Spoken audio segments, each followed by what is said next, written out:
Hello, how are you? Hello, my co-creative friends. Welcome to the Nameless Ones. My name is Aveen Doyle, and I am an angel healer and a channel for the collective. So I've been doing some automatic writing. It's a great way to channel for some of us. Those of you who have come to me as private clients know that I will often scroll down angel messages for you before your session. So I will meditate with your angels and spirit guides, and then when you come on the screen, I prefer you don't say anything or share a word, so I can show you that I'm genuinely tuning in to spirit on your behalf. And I often find when I read out those messages, people have no questions. They're like, well, that answered all my questions. So we've entered a new energy in regards to how we relate, how we partner, the dynamics of our relationships, especially when it comes to romantic relationships and marriages and partnerships of a very deep personal kind, deep personal nature. Okay, so my battery's running low. I better do this quickly. So I just scrolled down there a few minutes ago, tuning into the angels and ancestors on behalf of the prime creator of all that is. We always say that prayer as we begin. So on behalf of the viewer, you who's watching, and commitments, partnership, relationship dynamics is the new energy that we will be on a very conscious and subconscious level over the next few weeks. We'll be looking and feeling and delving into within ourselves, within our psyche. So let me just channel here a bit with the pen, paper.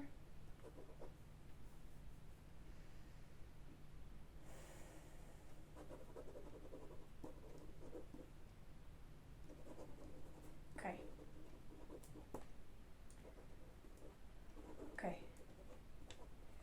Right. Okay, very, very direct message from Spirit here with an exclamation mark at the end. Own what you want. So there will be this focus on, and we're actually starting, a lot of you have been feeling these energies at the end of January, but especially the first week going into the second week of February. I feel around the 5th, the 6th of February, these things will come to a head in some way. Own what you want, be clear and be honest. So much of our social conditioning and programming affects how we own up to what we want. So if you grow up in a society that believes in a very set way of life, perhaps it believes in arranged marriage, or perhaps it believes in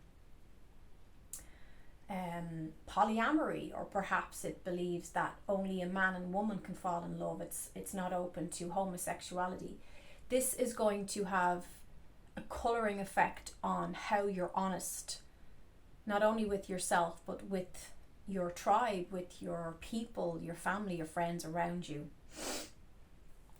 It's really important that we come clean, is the word I'm getting.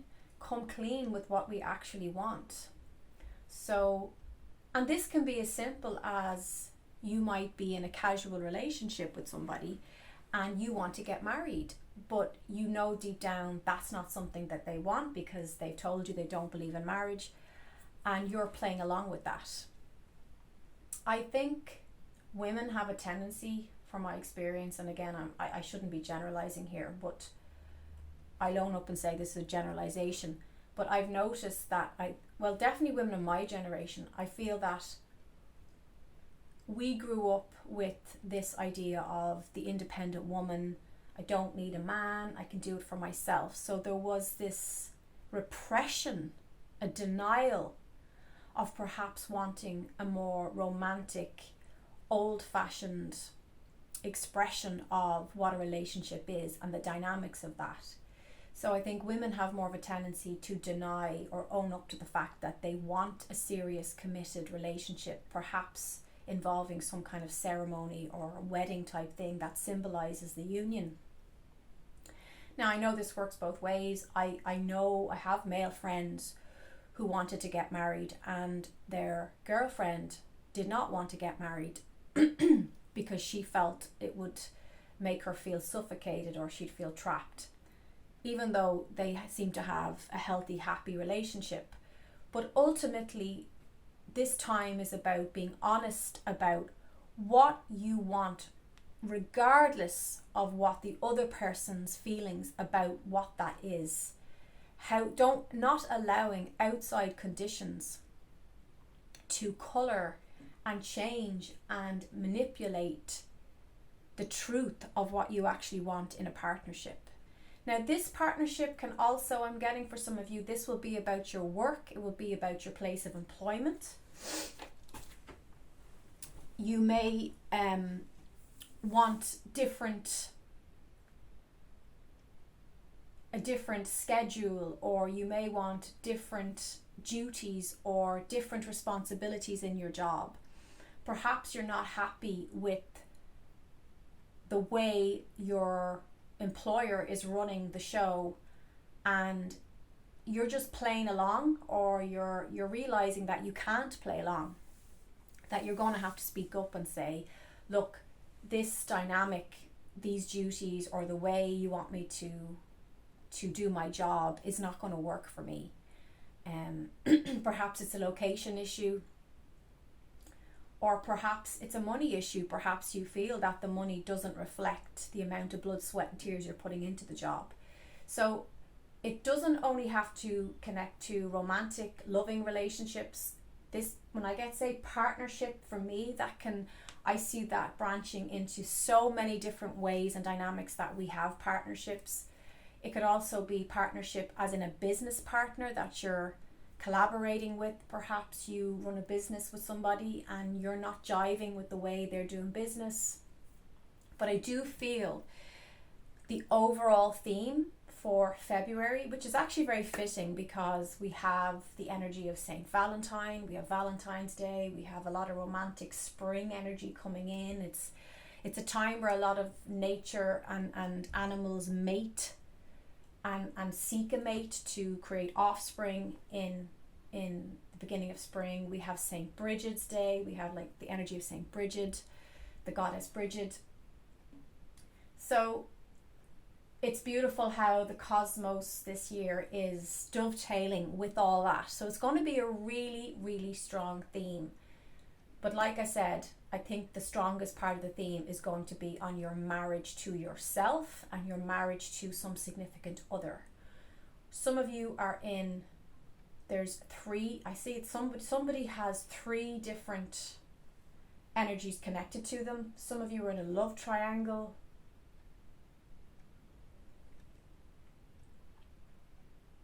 Some of you are in a current relationship,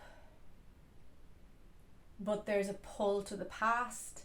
So this is where you're going to have to really explore with a very bright light, a bright torch into your psyche and into your heart space. How do I want my significant relationship to look now? What does the ideal marriage in heaven look like to me? Do I want to be monogamous or not? Do I want to have lots of different dates with lots of different people while I explore and get closer to finding that more serious divine masculine or divine feminine? So for some people now, there's this very popular concept now called quantum dating, where instead of coasting along with someone for 2 and 3 and 4 years and then discovering that they're not the right person and it's not leading to marriage, like if you're somebody who wants a husband or you're somebody who wants a long-term partner you can grow old with, a lot of therapists are recommending quantum dating, where you don't just stick with one person, that you actually, and this is really being highlighted for women. I think men have done this more successfully throughout the years, perhaps, but women now are really taking the lead in this and being encouraged to quantum date, where they have lots of different casual dates. Now, it's not that they're not necessarily having a serious relationship with these different people. It's that they're meeting up for coffee or dinner or spending quality time with a few different men until they, so that they're not putting all their eggs in one basket, and until they get to experience the different energies, the different types of personalities, and to see compatibility. And the evidence actually shows that when somebody does this, they're less inclined to attach prematurely to one person, because they have options and they're genuinely exploring and able to say, well, there's a red flag with him.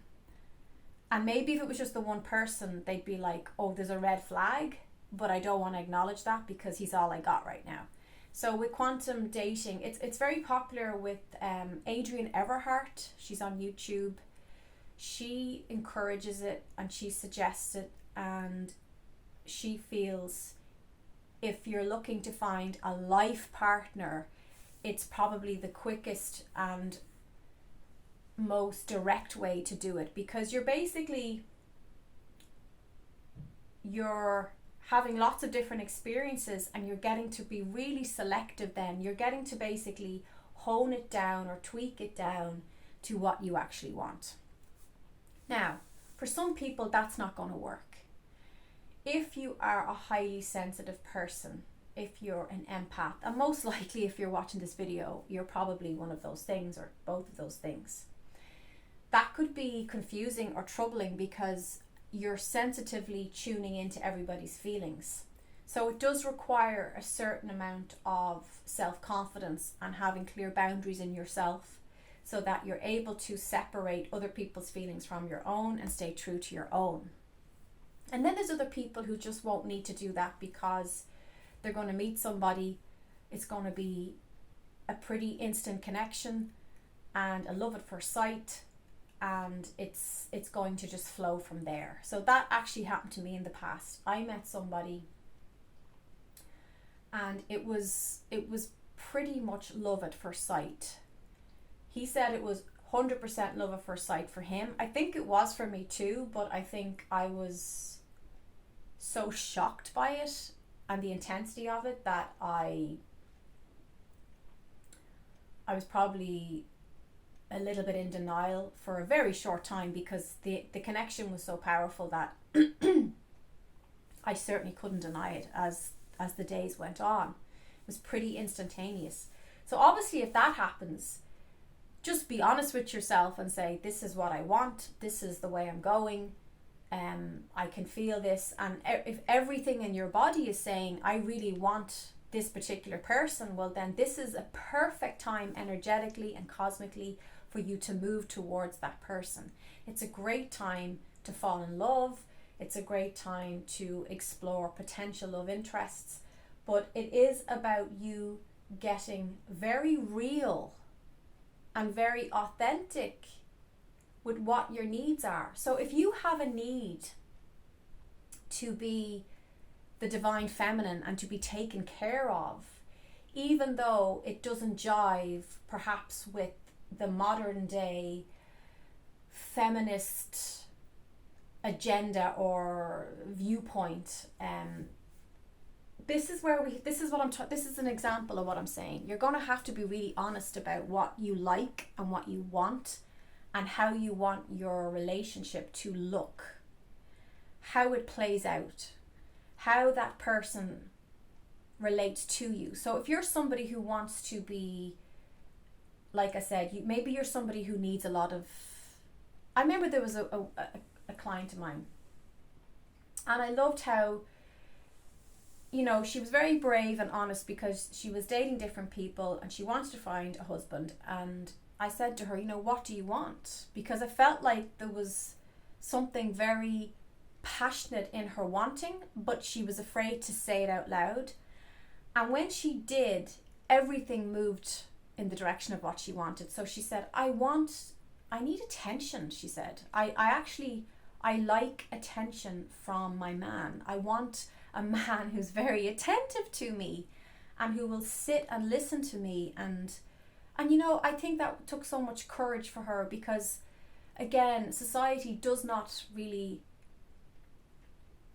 allow us to express these very base, perhaps from childhood, needs and wants.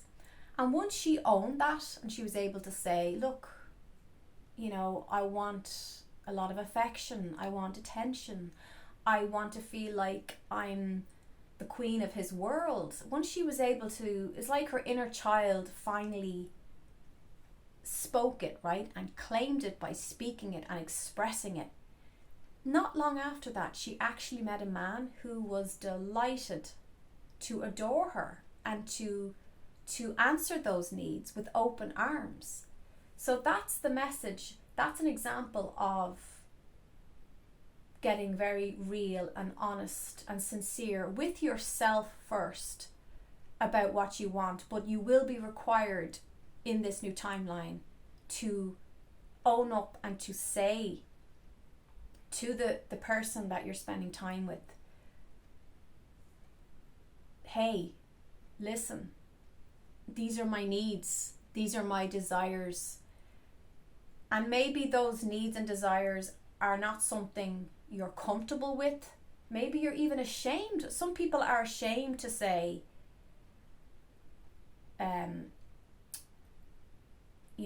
I want a love of the ages, I want I want an extraordinary love. But you have to respect that some of us come into our adult lives. Some of us come into our human lives with a twin flame design sewn into our DNA. So anything less than that simply won't suffice. So some of us are born with this sincere passion and longing for a very pure, very, very pure love. And if you're trying to squeeze a karmic tie into the design of a twin flame or a really elevated soulmate, it's not going to work. Somebody's going to feel like they're not enough. Somebody's going to feel like they can't make the other person happy, because the truth is one of the other will be operating from a different level, from a different consciousness, from a different desire.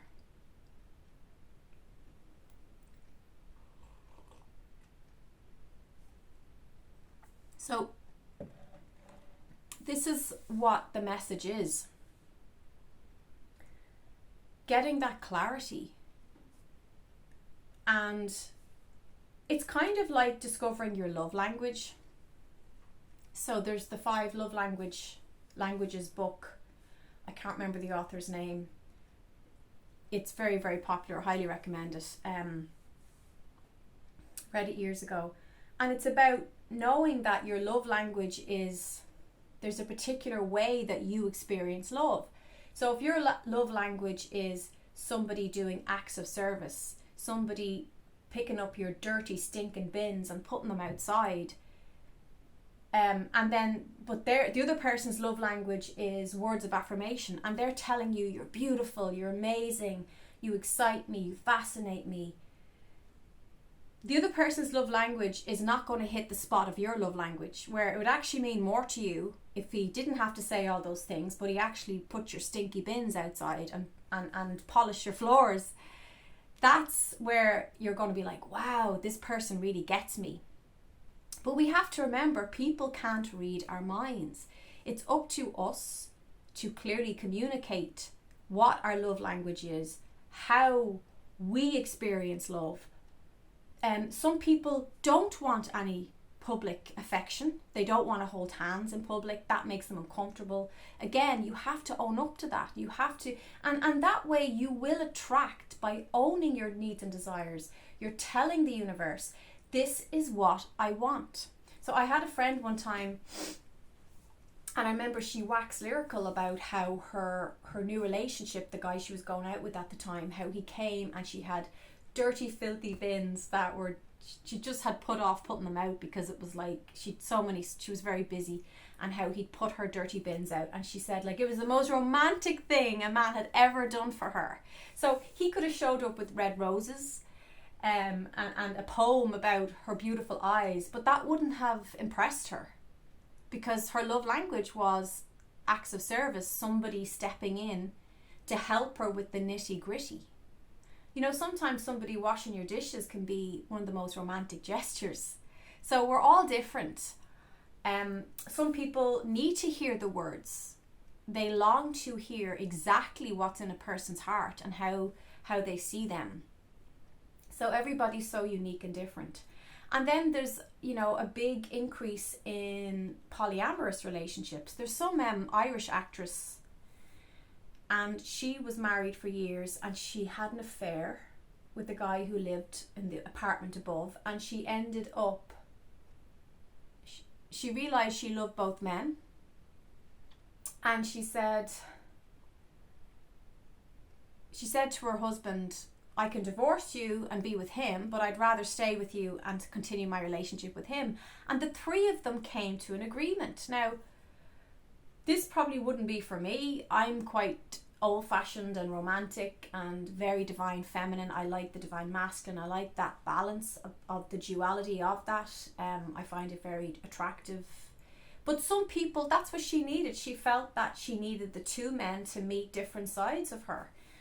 And I have to say, I admire that honesty, that courage to say, this is me, this is what I want.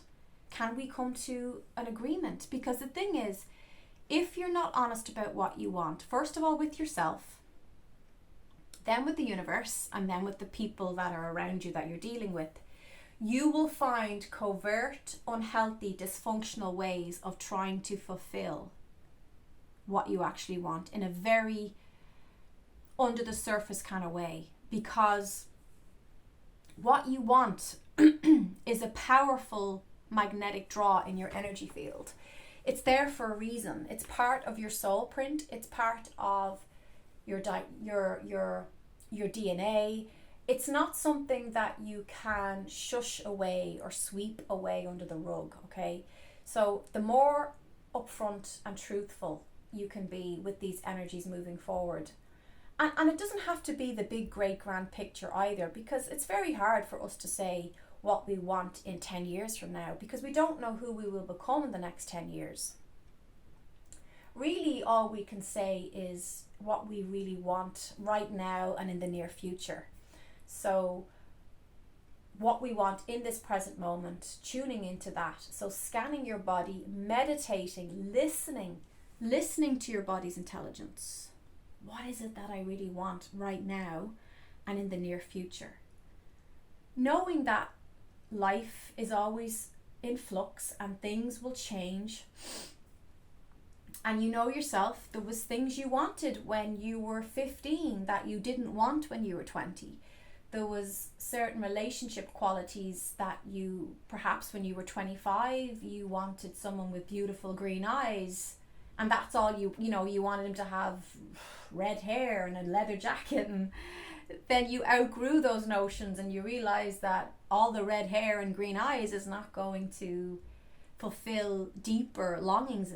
So it's about working with your evolving nature, but checking in. And if you're somebody who's married a while or with somebody for a long time, again, having an honest review and checking in with who am I now, and is this union, is this partnership meeting my wants and needs and desires, and am I able to meet the other person's needs and desires. So a great example of that is the employer-employee.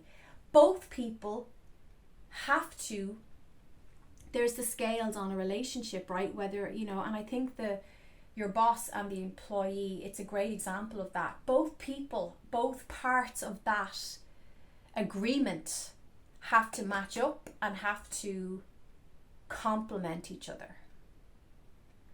So compatibility, whether it be with you and your job, are you compatible to your job role? Are you compatible to your business partner? Are you compatible to your husband or your boyfriend or your girlfriend or the 3 different people that you're currently dating? Which is the most compatible? But also, it can be compatible on paper, right? We can tick all the boxes, but sometimes there's just something missing. So you can have loads in common with somebody, but that magic spark, that's something, that little spark that sets that fuse alight is just not there. So owning up to the fact that there is this mysterious energy that governs romance and love relationships, and sometimes we are being protected from people. You know, our heart won't let us get involved with certain people because there's some better, higher level soulmate or twin flame relationship just down the road. So it's also about acknowledging that, and also acknowledging that in this present moment you meditate, you tune in, you listen, and you say, you know what, I don't know what I want right now. I know that I don't know what I want. That is still an answer. It's still clarification, and it's still honesty. So not trying to force or push an answer, not trying to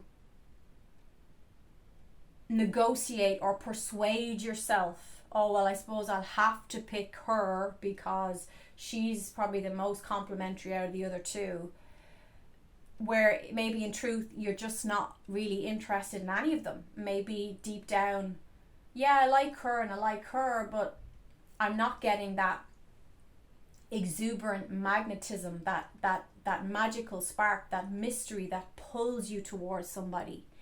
So again, being honest about that and saying, look, I love spending time with you, I love being in your company, but there's something missing.